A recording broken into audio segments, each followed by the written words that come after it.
In this brief video, we'll show you how to assemble the family screen dome tent from OZtrail.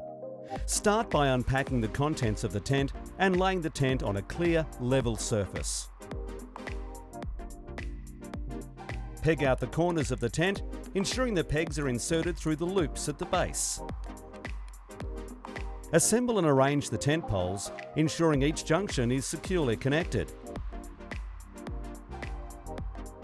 Install the short roof pole by sliding it through the sleeve that runs over the apex of the tent, and insert the ends into the narrow openings of the three-way hubs.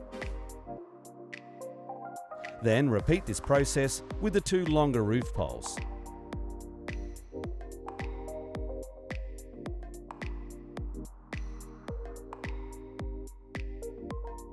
Install the wall poles by inserting an end into the remaining opening of the three-way hub and inserting the opposite end of the pole onto the corresponding pin and ring assembly at the base of the tent. Connect the hooks attached to the tent onto the tent poles, and then peg out the guy ropes. Your family screen dome tent is now ready to enjoy.